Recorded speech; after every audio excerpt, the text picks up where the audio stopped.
প্রিয় দর্শক, সাজ্জাদ কাদিরের প্রীতি এবং শুভেচ্ছা নিন। এই মুহূর্তে আপনাদের সামনে কথা বলতে এসেছি। আবারও মার্কিন তৎপরতা কি বেড়ে গেল, এই প্রসঙ্গটি নিয়ে আপনাদের সামনে কথা বলবো।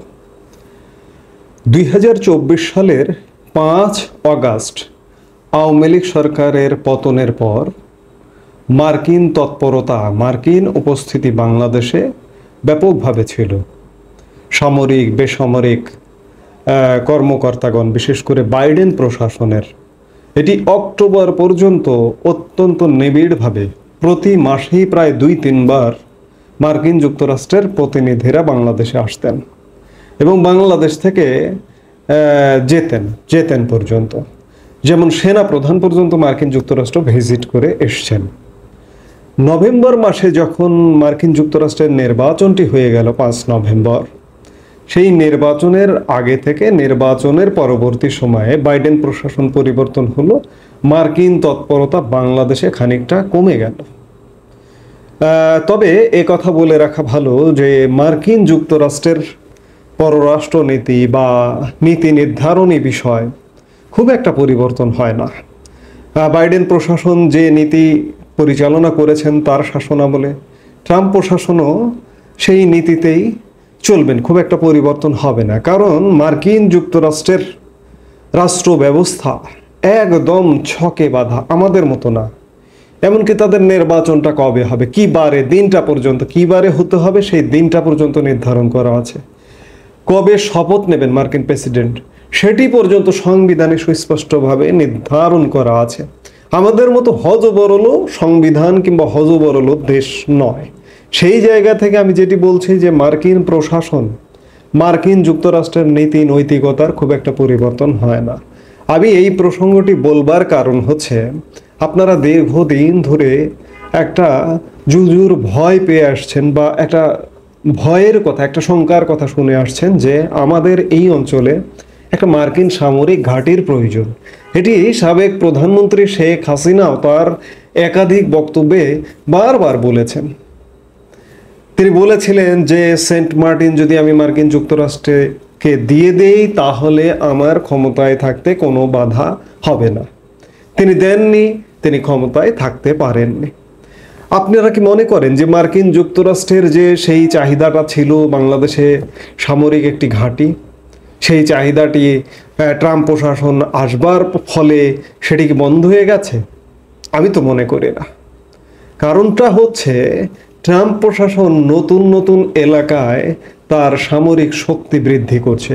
এই যে মধ্যপ্রাচ্যে ট্রাম্প প্রশাসন এসে নতুন করে তার সামরিক শক্তি বৃদ্ধি করছে। আমার এই প্রসঙ্গগুলো আলাপ করবার কারণটা হচ্ছে বাংলাদেশে আবারও মার্কিন তৎপরতা কি বাড়ছে যে সেটির উজ্জ্বল নিদর্শন আমরা দেখতে পাচ্ছি যে আগামী বুধবার 3 দিনের সফরে মার্কিন যুক্তরাষ্ট্রের 2 উপসহকারী পররাষ্ট্রমন্ত্রী ঢাকায় আসছেন। তাদের সাথে যোগ দিতে পারেন মিয়ানমারে নিযুক্ত ভারপ্রাপ্ত মার্কিন রাষ্ট্রদূত। গত জানুয়ারিতে দ্বিতীয়বারের মতো প্রেসিডেন্ট হিসেবে যুক্তরাষ্ট্রে ক্ষমতায় বসেন ট্রাম্প। তার প্রশাসনের প্রথম প্রতিনিধি দলের এ সফরে বাংলাদেশ সংস্কার ও গণতান্ত্রিক উত্তরণ, ট্রাম্পের পাল্টা শুল্ক আরোপ, রোহিঙ্গা সংকটে সহায়তা ও মিয়ানমারের পরিস্থিতি সহ ঢাকা ওয়াশিংটন সম্পর্কের নানা বিষয়ে আলোচনা হবে বলে কূটনৈতিক সূত্র জানিয়েছে।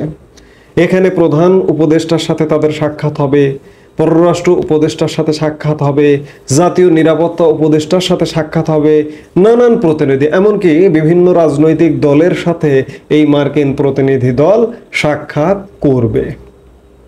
আমি যেটি বলছি যে তৎপরতা বাড়বে, খুব স্বাভাবিক। কেউ যদি মনে করে থাকেন যে মার্কিন যুক্তরাষ্ট্র এই সরকারের সাথে কাজ করবে না, এই সরকারের সাথে কেন কাজ করবে? যখন একটা দেশে দুর্বল সরকার প্রতিষ্ঠিত হয়, সেই দুর্বল সরকারকে কিন্তু সবাই পেয়ে বসে। এই মুহূর্তে বাংলাদেশে সবচেয়ে দুর্বল সরকার ক্ষমতাসীন এবং এই দুর্বল সরকারটি নিজেরা দুর্বল, কিন্তু তারা নিজেদেরকে কখনো কোনোভাবে মনে করে না তারা দুর্বল। যার দরুন তারা ভেতরে ভেতরে পর্দার আড়ালে তারা আরো দীর্ঘস্থায়ী ক্ষমতায় থাকবে 5 বছর। আমরা শুনতে পাচ্ছি, আমরা সাউন্ড পাচ্ছি বিভিন্ন ক্ষেত্রে। এই দুর্বল সরকারটি ধরুন মার্কিন যুক্তরাষ্ট্রের মতো দেশের সাথে আপোষ করতে পারে কিনা, আপনার কি মনে হয়? আপোষ করতে পারে। এবং আপোষ কিভাবে করতে পারে? ধরুন মার্কিন যুক্তরাষ্ট্রের এই অঞ্চলে একটা সামরিক ঘাঁটি দরকার। ইউনূস সরকার মার্কিন যুক্তরাষ্ট্রের আশীর্বাদ পুষ্ট হবার জন্য, আশীর্বাদ পাবার জন্য, ট্রাম্প প্রশাসনের সাথে ভালো সম্পর্ক তৈরি করার জন্য যদি বাংলাদেশে একটা মার্কিন সামরিক ঘাঁটি দিয়ে দেয়, আপনি কি অবাক হবেন? আমি তো অবাক হব না। কারণ এটি একটি অরাজনৈতিক সরকার। তাদের যে বাংলাদেশের জনগণের প্রতি দায়বদ্ধতা নেই, নির্বাচনের ব্যাপার স্যাপার নেই, যে ভবিষ্যতে নির্বাচিত হয়ে আবারও ক্ষমতায় আসবে, এই ধরনের কোনো ব্যাপার এই সরকারের মধ্যে নেই। তো সেই জায়গায় যদি মার্কিন যুক্তরাষ্ট্রের সাথে বা ট্রাম্প প্রশাসনের সাথে একটা আপোষ করে ফেলে যদি এই অঞ্চলে একটা সামরিক ঘাঁটি দেয়, ধরুন সেন্ট মার্টিন নিয়ে ইতিমধ্যেই নানা রকম নিয়ন্ত্রণ আরও শুরু হয়ে গেছে, সেখানে যদি একটা সামরিক ঘাঁটি স্থাপনের অনুমতি দিয়েই দেয়, আপনি বাংলাদেশের জনগণ কি করবেন? মার্কিন যুক্তরাষ্ট্র এমন একটি দেশ, সামরিক ক্ষেত্রে তাদের তৎপরতা বিশ্বের সর্বাধিক। সব ক্ষেত্রেই প্রায় 6 দশকের বেশি সময় অর্থনৈতিক শক্তিতে শীর্ষে, এবং দ্বিতীয় বিশ্বযুদ্ধের পর থেকে সামরিক শক্তিতে শীর্ষে, সব ক্ষেত্রে শীর্ষে। পৃথিবীর 80টির বেশি দেশে 8 শতাধিক মার্কিন সামরিক ঘাঁটি আছে। পেন্টাগনের সামরিক বাজেট যদি শোনেন তাহলেই আপনার চক্ষু চড়ক গাছ হবে। বাংলাদেশের আর্থিক বাজেট, টোটাল বাংলাদেশ চলে যে 1 বছরের যে বাজেট, সেটার বাজেট কত?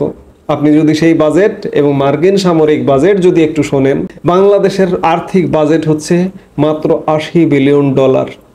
আর এক মার্কিন সামরিক বাজেট, পেন্টাগনের সামরিক বাজেট 2024 সালে ছিল $886 বিলিয়ন, প্রায় $900 বিলিয়ন।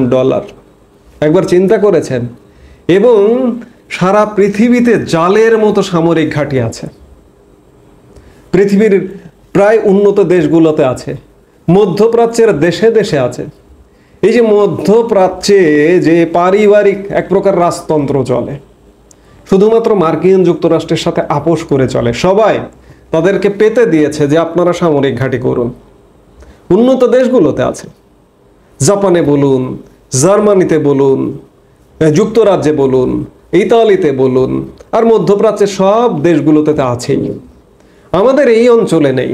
আমাদের দক্ষিণ এশিয়ায় সামরিক ঘাঁটি নেই। আমাদের দক্ষিণ পূর্ব এশিয়ার থাইল্যান্ডে আছে, ইন্দোনেশিয়ায় আছে, সিঙ্গাপুরে আছে, ফিলিপাইনে আছে।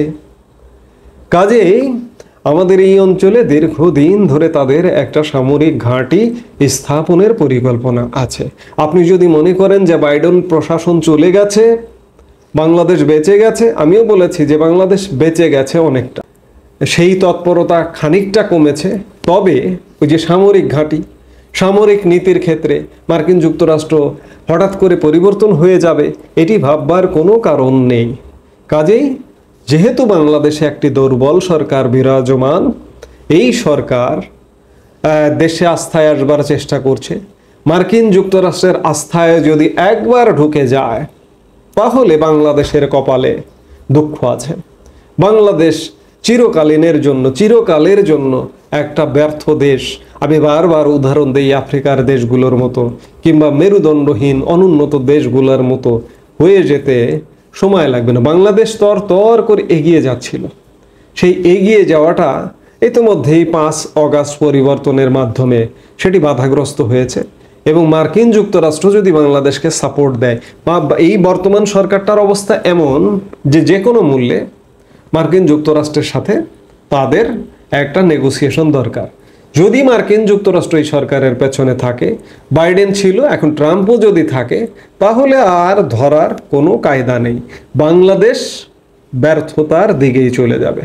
কারণ একটা কথা মনে রাখবেন, মার্কিন যুক্তরাষ্ট্র যেখানে যায় সেখানে কিন্তু উন্নতি করে দেয় না, কিংবা জাতিসংঘ যেখানে যায়, উন্নত দেশগুলো যে দেশের পেছনে আসে, সে দেশ উন্নত হয়ে মাথা উঁচু করে দাঁড়াক, এটি কিন্তু তারা চায় না। সব সময় সারা জীবন নির্ভরশীল হয়ে থাকুক। মানব জীবনের কথাও যদি চিন্তা করেন, আপনার কোনো উন্নত আত্মীয় অর্থনৈতিক সম্মান পরিবেশ পরিস্থিতিতে উন্নত, সেই আত্মীয় কখনোই চাইবে না আপনি শিক্ষায় দীক্ষায় অর্থনৈতিকভাবে আপনি উন্নত হন। বন্ধু বান্ধবের কথা বলুন, যে ভালো বা ব্যতিক্রম সেটি আলাদা কথা, কিন্তু বেশিরভাগ বন্ধু বান্ধব আপনাকে জেলাস করবে। আপনি উন্নতি করে নিজেকে প্রতিষ্ঠিত করুন, অর্থনৈতিক সামাজিক মান মর্যাদায় কেউ চাইবে না। ঠিক তেমনি দেশে দেশে কেউ চায় না যে কেউ উন্নত হোক, যাতে ওই দেশটির উপরে নির্ভরশীল থাকে। আমি যেটি বলছিলাম যে মার্কিন প্রতিনিধি দল বাংলাদেশে সফরে আসছে আগামীকালকে বুধবারে।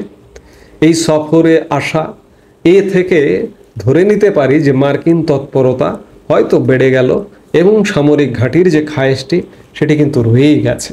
আমি যে আলাপটি দিয়ে শুরু করেছিলাম যে বাংলাদেশে মার্কিন তৎপরতা বাড়ছে এবং সামনের দিনগুলোতে আরও বাড়বে তাদের স্বার্থ সংশ্লিষ্ট কারণে, এবং সবচেয়ে বড় স্বার্থ হচ্ছে দক্ষিণ এশিয়ায়, বিশেষ করে দক্ষিণ পূর্ব এশিয়ায় সামরিক ঘাঁটি আছে, দক্ষিণ এশিয়ায় কোনো সামরিক ঘাঁটি নেই।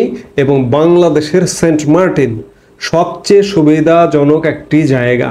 এখানে যদি একটি সামরিক ঘাঁটি হয়, এখান থেকে ভারত, চীন এবং এই অঞ্চলের যতগুলো দেশ আছে তাদের প্রতি একটা পর্যবেক্ষক হিসেবে কাজ করতে পারবে। সেই জায়গা থেকে বাংলাদেশের সেন্ট মার্টিন মার্কিন যুক্তরাষ্ট্রের জন্য অত্যন্ত লোভনীয় জায়গা। সেই লোভ সংবরণ করা কিন্তু এত সহজ ব্যাপার নয়। এই জন্যই এসব নানা কারণে মার্কিন তৎপরতা, মাঝখানে একটু গ্যাপ ছিল, নভেম্বর থেকে মার্চ পর্যন্ত, এপ্রিল মাসে মার্কিন যুক্তরাষ্ট্রের প্রতিনিধি দল আসছে। এর আগে অবশ্য কদিন আগে মার্কিন সামরিক একজন প্রতিনিধি দলের নেতৃত্বে একজন লেফটেন্যান্ট জেনারেল, পেন্টাগনের একজন লেফটেন্যান্ট জেনারেল এসেছিলেন। মাত্র একদিনের ম্যারাথন সফরে সেনাপ্রধানের সাথে সাক্ষাৎ করেই তিনি চলে গেছেন। তো কাজেই মার্কিন তৎপরতা বাড়বে এবং মার্কিন সামরিক ঘাঁটি স্থাপনের যে চিন্তাটি এটি কিন্তু বন্ধ হয়নি। এবং এটি শেষ পর্যন্ত এই যে এমন দুর্বল সরকার যদি থাকে এবং এটি যদি দীর্ঘস্থায়ী থাকে এবং দীর্ঘস্থায়ী থাকবার জন্য প্রয়োজনে আপোষ করে ফেলবে, এতে কোনো সন্দেহ নেই। কাজেই বাংলাদেশের ভাগ্যে যে কি আছে ভবিষ্যতে এটি বলা কঠিন। এই মুহূর্তে এ পর্যন্তই। সবাই ভালো থাকুন, সুস্থ থাকুন। আমাদের ভিডিওগুলো নিয়মিত পেতে সাবস্ক্রাইব করুন Sajjad Kadir and the legends YouTube channel এবং লাইক, কমেন্ট, শেয়ার করে সাথে থাকুন।